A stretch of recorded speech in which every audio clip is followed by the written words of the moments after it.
ये कहानी है समरपुर गांव में रहने वाले मोहित की। मोहित इस गांव का फेमस पानी पूरी वाला था। वो गांव के बस स्टॉप पर पानी पूरी का ठेला लगाता था। उसकी स्वादिष्ट पानी पूरी का स्वाद लोगों के सर चढ़कर बोलता था। वो स्वच्छता और शुद्धता का भी बहुत ख्याल रखता था, इसीलिए हर कोई उसकी पानी पूरी का स्वाद चखना चाहता था और उसके ठेले के आसपास हमेशा ग्राहकों की भीड़ लगी रहती थी। मोहित भाई, इतनी स्वादिष्ट पानी पूरी बनाना कहाँ से सीखा? सीखता कहाँ से, तुम सबके प्यार ने सिखा दिया। तुम सबको मेरी पानी पूरी अच्छी लगती है, इसलिए मैं मन लगाकर इन्हें बनाता हूँ। मैंने शहर में भी पानी पूरी खाई है, पर जैसा स्वाद आपकी पानी पूरी खाने में आया ना, वैसा कहीं नहीं आया। स्वादिष्ट और शुद्ध तो है ही, ऊपर से दाम भी ज्यादा नहीं है। 20 रुपए की प्लेट तो हर कोई खा सकता है। अगले दिन मोहित घर में पानी पूरी बना रहा होता है कि तभी उसकी पत्नी सरला उससे कहती है, सुनो, कल का कुछ पानी बचा है, उसे आज जो ताज़ा पानी बनाया है उसमें मिला दूं क्या? खबरदार सरला, ऐसा भूलकर भी कभी मत करना, क्योंकि मैं अपने ग्राहकों को शुद्ध और ताज़ा पानी पूरी खिलाता हूँ। मुझे अपनी ईमानदारी और लोगों की सेहत से बढ़कर कोई चीज प्यारी नहीं। ये तो बड़ी अच्छी बात है जी। अगर हर दुकानदार आपकी तरह सोचने लगे तो दुकानदारों से किसी को भी शिकायत ही ना हो। सरला ये कह ही रही होती है कि तभी वहाँ उनकी बेटी गुनगुन आ जाती है। पापा, क्या बना रहे हो? रोज क्या बनाता हूँ बिटिया? रोज तो आप पानी पूरी बनाते हैं, स्वादिष्ट मजेदार पानी पूरी। ये सुनकर मोहित को बहुत खुशी होती है और वो गुनगुन से पूछता है, तुम्हें मेरे हाथों से बनी पानी पूरी अच्छी लगती है? वो तो सभी को लगती है। मैं तो यूं ही कह रही थी कि कल मेरी सहेली सपना का जन्मदिन है। क्या आप उनके घर चलकर पानी पूरी बना दोगे? कौन सपना? डिपो वाले सौरभ की बेटी सपना। पर वो लोग कहेंगे तभी तो बनाएंगे महारानी। उन्होंने मुझसे कहा है, तभी तो बोल रही हूँ सयानी। सपना के पापा से मैंने हाँ कर दी है। अच्छा, जब तूने ही हाँ कर दी है तो मैं भला कैसे मना कर सकता हूँ?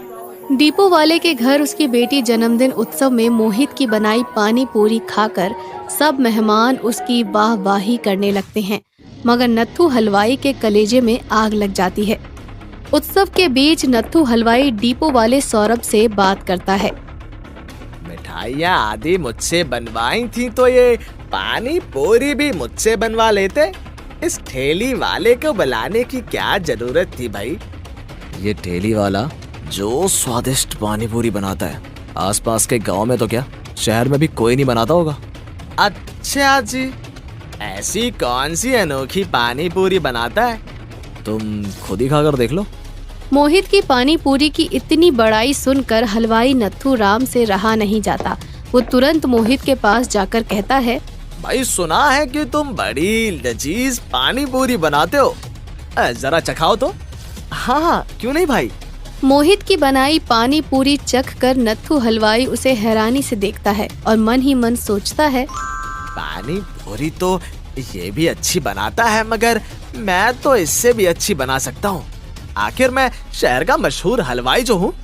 नत्थू हलवाई को इस तरह चिंता मगन देखकर मोहित उससे पूछता है, क्यों भाई, कैसी लगी हमारी पानी पूरी? अब पानी पूरी तो तुम्हारी अच्छी है, पर इन्हें बेचते कैसे हो? मुझे ज्यादा का लालच नहीं है भाई, बस 20 रुपया प्रति प्लेट के हिसाब से बेचता हूँ। रोज कितनी बिक जाती हैं? बस यूं समझ लो, सारा दिन खाने वालों की भीड़ लगी रहती है। दूर दूर के गांव से लोग मेरी पानी पूरी खाने आते हैं। मोहित की ये बात सुनकर नत्थू हलवाई के मन में लालच जाग जाता है और वो हैरान होते हुए सोचता है, क्यों ना मैं भी इसके बगल में पानी पूरी का ठेला लगा लूं। मैं तो हलवाई हूँ और ऊपर से शहर में रहकर ग्राहकों को रिझाने की कला में भी माहिर हो गया हूँ। इसकी ग्राहकी को 2 दिन में धूल चटा दूंगा। इससे 2 गुने 3 गुने दाम में प्लेट बेचूंगा और चांदी कूटूंगा, चांदी। यही सोचकर नत्थू हलवाई भी मोहित के बगल में अपना पानी पूरी का ठेला लगा लेता है और ग्राहकों को रिझाने के लिए एक अनोखी तरकीब निकालता है। आओ आओ भाई बहनों, शहर के मशहूर हलवाई नत्थू राम के हाथों से बनी लजीज पानी पूरी खाओ और 50 की प्लेट खरीद कर 500 रुपए का इनाम जीत लो। उसकी आवाज सुनकर मोहित के ठेले पर खड़े कई लोग नत्थू हलवाई की तरफ आकर्षित हो जाते हैं। तो भाई 50 की प्लेट खरीदने पर 500 का इनाम दे रहे हो?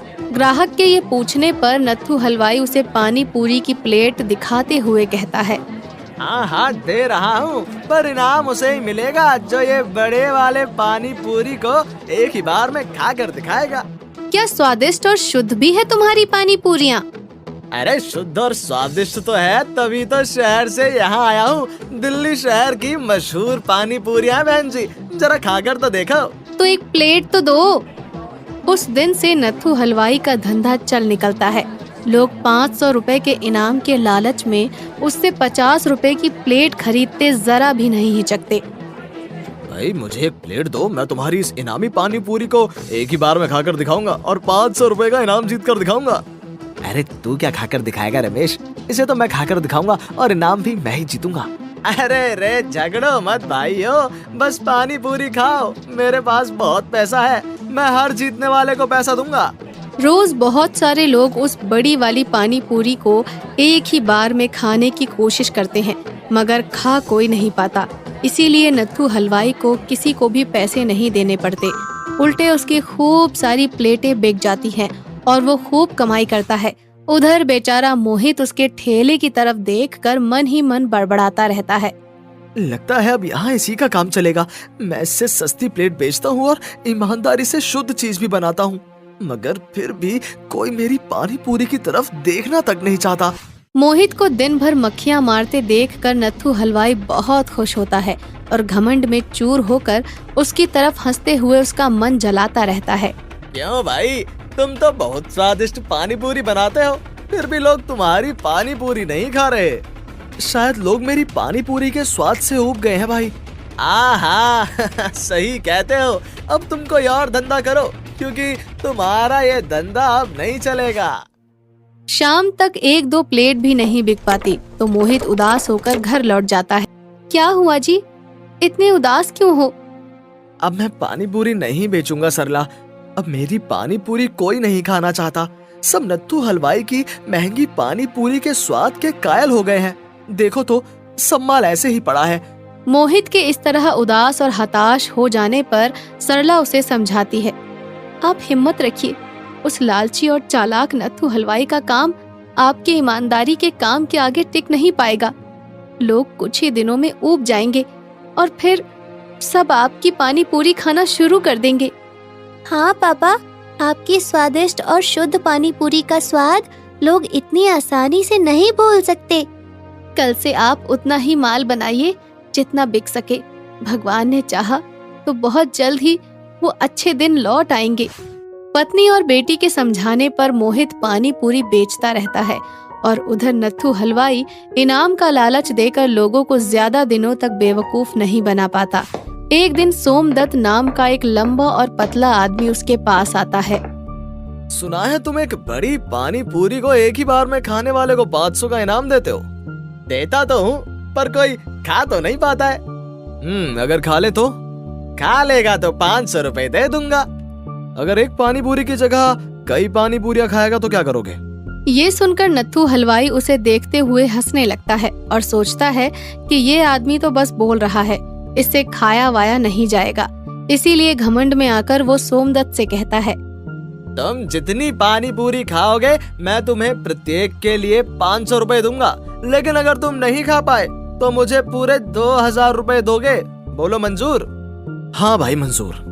उसके ये कहने पर नत्थू हलवाई उसे बड़े वाली पानी पूरी देता है और सोमदत्त अपना चौड़ा सा मुंह खोलकर उसे एक ही बार में चबा कर निकल जाता है। ये देखकर नत्थू हलवाई बहुत हैरान होकर उसको देखने लगता है। क्या देख रहे हो भाई, और दो और देते जाओ भाई। हाँ देता हूँ। ये कहकर नत्थू हलवाई उसे एक एक करके बड़े वाली पानी पूरियां देता जाता है और वो प्रत्येक को एक ही बार में मुंह में रख कर चबा जाता है।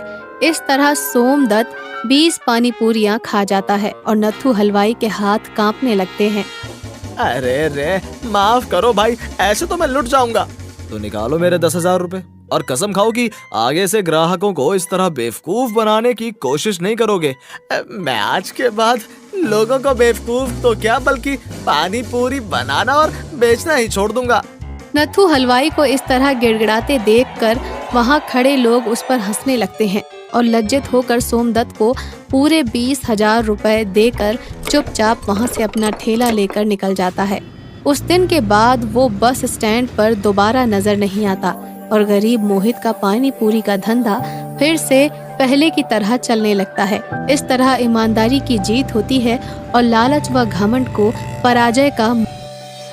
एक बार की बात है, एक गांव में गौरी नाम की खूबसूरत औरत रहा करती थी। गौरी के पति मोहन के देहांत के बाद ससुराल की सारी जिम्मेदारी बेचारी विधवा गौरी के कंधों पर आ गई। वो बेचारी गांव में सब्जी बेचकर परिवार का गुजारा करती। उसके परिवार में एक 10 साल का देवर राजू, देवरानी बबली और उसकी खड़ूस सासू कमला रहती थी। उसकी देवरानी और सास बेचारी गौरी पर जुल्म करने का कोई मौका नहीं छोड़ते थे। वो गौरी को अपशगुन और उसके बेटे मोहन की मौत का जिम्मेदार मानते थे। गौरी, ओ गौरी, अरे करमजली कहाँ मर गई? मेरी भी क्या मती मारी गई थी जो तो जैसी अपशगुनी औरत को अपने घर की बहू बनाकर ले आई। पहले मेरे बेटे को खा गई और हमें भी चैन से नहीं जीने देना चाहती। जी माँ जी आपने बुलाया? कान में रुई ठूस कर बैठी थी क्या? हम कब से आवाज दे रहे हैं, कोनो जवाब काहे नहीं दे रही थी? माँ जी वो मैं टोकरी में सब्जी जमा कर रही थी। बड़ी आई महारानी, आज खाना वाना मिलेगा कि नहीं? पता नहीं कौन सी घड़ी में इस अभागन से पाला पड़ गया मेरे बेटे का। अम्मा, अगर आज बबली दीदी खाना बना लेती तो मैं गांव में जाकर सब्जी बेच आती। हाय दैया अम्मा, जबान तो देखो इस कलमुही की, तुम्हारे सामने कैसे कैंची की तरह चल रही है। सूरत जितनी भोली, सीरत उतनी काली। गौरी रोते हुए वहाँ से चली जाती है और चूल्हे में खाना बनाने लगती है। गौरी 6 माह की गर्भवती होती है, लेकिन वो पूरे घर का काम करती है। अपने देवर के पढ़ाई के लिए पैसे इकट्ठे करना और घर चलाने के लिए सब्जियां बेचकर पैसे कमाना, सब जिम्मेदारी अकेले संभालती। फिर भी वो घर में चुपचाप सबके ताने सहती। कड़ी धूप में गर्भवती गौरी सब्जी का भारी टोकरा सर पर लेकर सब्जी बेचने निकल पड़ती है। बाजार पहुंचते वो देखती है कि वहां पहले से ही बहुत भीड़ लग चुकी है। वो एक जगह तलाश कर अपनी टोकरी को नीचे रखती है और पानी पीने लगती है। चूंकि गौरी की सब्जियां ताजी और सस्ती होती हैं, इसलिए सब गौरी से सब्जी खरीदना पसंद करते हैं।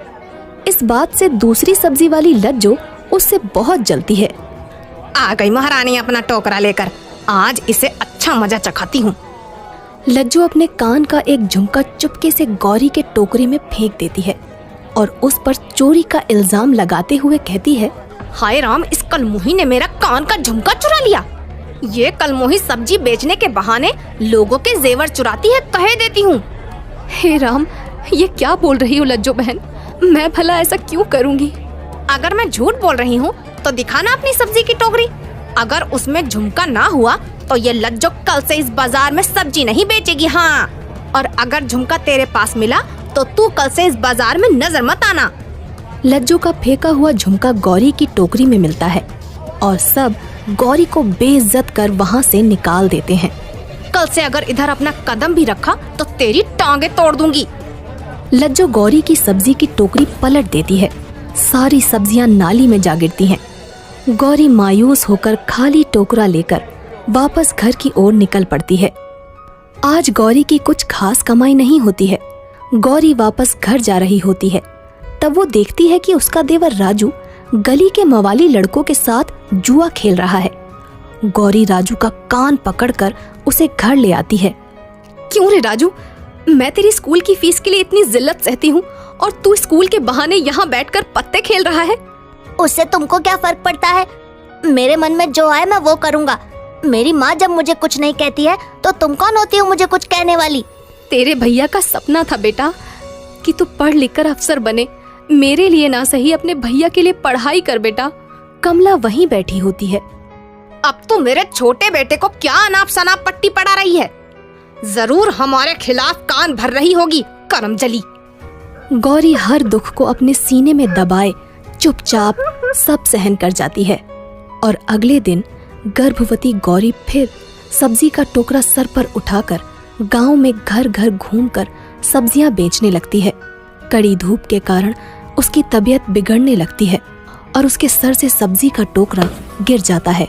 तभी एक आदमी सूट बूट पहनकर वहां आता है और गौरी की मदद करता है। अरे आप ठीक तो हैं? इस हालत में इतनी कड़ी धूप में आपको सर पर इतना भारी बोझ नहीं उठाना चाहिए। ये बच्चे के सेहत के लिए ठीक नहीं होगा। आप थोड़ी देर यहाँ पर आराम कर लीजिए। मैं बिल्कुल ठीक हूँ साहब जी, आपका शुक्रिया। लेकिन साहब, जब परिवार की जिम्मेदारियों का बोझ सर पर हो तो साहब हर बोझ का वजन खुद ब खुद कम लगने लगता है। अगर आज भी ये सब्जियां नहीं बिकी तो अब सास की दवाई और राजू की पढ़ाई दोनों के पैसे नहीं होंगे मेरे पास। आशीष को गौरी की बातें और उसकी मजबूरी देखकर उस पर दया आ जाती है और वो गौरी से सारी सब्जी खरीद लेता है। आप चिंता मत कीजिए, मैं आपसे ये सारी सब्जियां खरीद लेता हूँ। यहीं पास में सामने मेरा घर है। आप रोजाना यहाँ आकर ताजी हरी सब्जियां हमें दे जाया करिए। इस एहसान के लिए आपका बहुत बहुत धन्यवाद बाबू साहब। मैं बिल्कुल ताजी हरी सब्जियां लाकर रोज आपको दे जाऊंगी। शहरी बाबू गौरी से उसकी सारी सब्जियां खरीद लेता है। गौरी बहुत खुश होती है। वो अगले दिन सुबह सब्जी की टोकरी लेकर वहीं बाबू साहब के घर जाती है। बाबूजी, बाबूजी, मैं गौरी आपके लिए ताजी हरी सब्जियां लेकर आई हूँ। गौरी के बहुत आवाज लगाने पर भी कोई दरवाजा नहीं खोलता है और घर की खिड़की से धुआं निकल रहा होता है।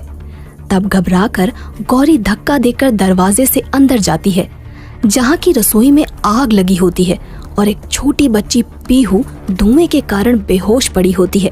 गौरी फौरन डॉक्टर को बुलाकर बच्ची का इलाज करवाती है। तभी शहरी बाबू वहाँ आ जाते हैं। क्या हो गया पीहू को? तुम ठीक हो ना? घर में आग लगी थी, धुएं से बच्ची बेहोश हो गई। डॉक्टर साहब ने कहा है कि इसे थोड़ी देर में होश आ जाएगा। गौरी जी, आपका बहुत बहुत धन्यवाद।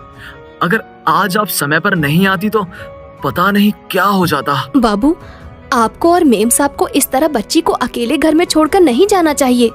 गौरी जी, पीहू जब छोटी थी तभी उसकी माँ कोमल का देहांत हो गया, पर पीहू इस बात से आज तक अनजान है और हमेशा अपनी माँ के प्यार और दुलार के लिए तड़पती और जिद करती है। पर अफसोस। ये बात जानकर गौरी को बहुत दुख हुआ।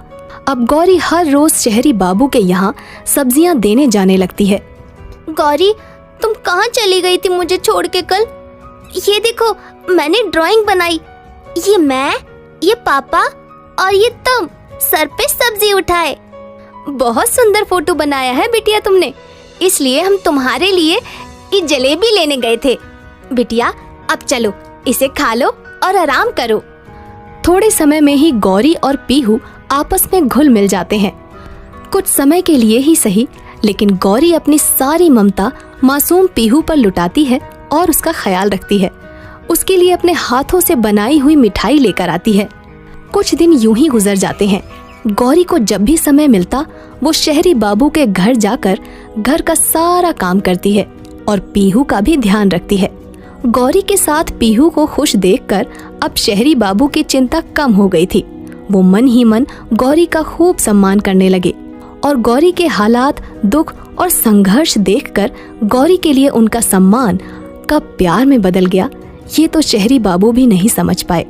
लेकिन एक दिन इन सभी बातों की खबर लज्जो को पड़ती है और वो गौरी को बदनाम करने के लिए इस मौके का फायदा उठाती है। एक दिन जब गौरी काम से वापस आ रही होती है तो उसे रास्ते में लज्जो मिली। क्यों रे गौरी, अभी तेरे पति को गुजरे साल भर भी नहीं हुआ और तू दूसरे मर्द पर अपनी नजर टिका ली। तूने अपने खूबसूरती का इस्तेमाल तो बहुत अच्छा किया है। ये क्या बोल रही हो लज्जो बहन? मैं तो बस उस बिन माँ की बच्ची का कुछ समय के लिए ख्याल रख देती हूँ। किसी की सच्ची ममता पर इतना बड़ा लांछन तो मत लगाओ। हाँ, नहीं तो लज्जो कभी झूठ नहीं बोलती। सब साफ साफ नजर आ रहा है। तू वहाँ क्यों जाती है? अब तो सारे गांव में मशहूर होंगे हमारी गौरी और शहरी बाबू के इशकबाजी के किस्से। धीरे धीरे गांव में सभी लोग अब शहरी बाबू और गौरी के संबंध के बारे में बात करने लगते हैं। लज्जो गौरी और शहरी बाबू के खिलाफ पंचायत में शिकायत कर देती है। अगले दिन पंचायत शहरी बाबू को गांव से निकाल देने का फैसला करती है। उस शहरी बाबू की इतनी हिम्मत, गांव की बहू बेटियों पर नजर डालता है। कल पंचायत में उसे गांव से निकाल दिया जाएगा और गौरी को भी इसकी कठोर सजा मिलेगी। लज्जो इस बात की चुगली अब गौरी की सास और उसकी देवरानी से करती है। कमला चाची, भगवान झूठ ना बुलाए लज्जो रानी से, लेकिन आप तो घर बैठे सारे गांव की खबर रखती हैं, लेकिन अपने बहू की ना रख सकी। वो महारानी गांव के मर्दों पर डोरे डाल रही हैं। भगवान झूठ ना बुलाए, लेकिन अब तो घर की इज्जत तुम्हारे हाथ में है। अच्छा चलती है अब लज्जो। हाय हाय अम्मा, देख लिए अपने बहू के लक्षण। मैं तो कहती हूँ उसके हाथ पैर तोड़ के उसे घर से निकाल दो। चुप कर, इस घर में वही कलमुही तो 4 पैसे कमाती है जिससे हम ऐश करते हैं, लेकिन आने दो आज उस करम जली को सबक तो आज मैं सिखाऊंगी। उस रात गांव में भारी तूफान और बारिश हो रही थी। देर रात थकी हुई हालत में बेचारी गौरी वहां आती है। ये लो अम्मा, आ गई महारानी अपने आशिक से नैन मटक्का करके। तभी बेहद भारी सब्जी का बोझा सर पर उठाए गौरी वहां आती है। थकान की वजह से उसे चक्कर आ रहा होता है। आ गई महारानी? अरे कलमुही किस जन्म का बदला निकाल रही है हमसे। पति को मरे साल भर नहीं हुआ और गांव में खुले आम उस शहरी बाबू के साथ गुलछर्रे उड़ा रही है। तनिको लाज शर्म नहीं बचा। ये पेट में पल रहा बच्चा तो हमारे मोहनवा का ही है ना। कि बस कीजिए माँ जी, ये क्या कह रही हैं? मैं आपके आगे हाथ जोड़ती हूँ, मुझ पर इतना बड़ा इल्जाम मत लगाइए। तभी गौरी देखती है कि आंधी की वजह से उसके कच्चे मकान का छत गिरने वाला है। वो फौरन अपनी सास को वहां से हटाती है और उस झोपड़े का छत गौरी के सिर पर गिर जाता है। बबली और कमला की जान तो बच जाती है, लेकिन बेचारी गौरी बुरी तरह से घायल हो जाती है। जब अगले दिन गौरी की आंख सरकारी अस्पताल में खुलती है, तब वो देखती है कि उसने एक खूबसूरत से बेटे को जन्म दिया है। वहीं पास में शहरी बाबू, उनकी बेटी पीहू, सास कमला और बबली होते हैं। कमला और बबली को अपनी भूल का एहसास होता है। वो गौरी और शहरी बाबू से माफी मांगते हैं। बेटा गौरी, मुझे माफ कर दे। कल तूने अगर अपनी जान जोखिम में डालकर हमारी जान न बचाई होती तो आज हम जिंदा नहीं होते। हाँ भाभी, हो सके तो मुझे माफ कर दो। मैं अपने किए पर बहुत शर्मिंदा हूँ। शहरी बाबू ने हमें सारी सच्चाई बता दी है। वो आपको पसंद करते हैं। अब अगर आप हाँ बोल दो तो मुन्ने को एक पिता का प्यार और पीहू को माँ की ममता मिल जाएगी। पीहू की खुशी के लिए गौरी इस रिश्ते के लिए हाँ कर देती है और शहरी बाबू और गौरी की शादी हो जाती है। और अब गौरी और उसके पूरे परिवार की जिंदगी में खुशियाँ दोबारा लौट आती हैं और शहरी बाबू गौरी और उसके परिवार का बहुत अच्छे से ख्याल रखते हैं। तो दोस्तों, अगर आपको गौरी की ये कहानी अच्छी लगी हो तो चैनल को सब्सक्राइब कर लाइक और कमेंट करना मत भूलिएगा। अब मिलते हैं एक नई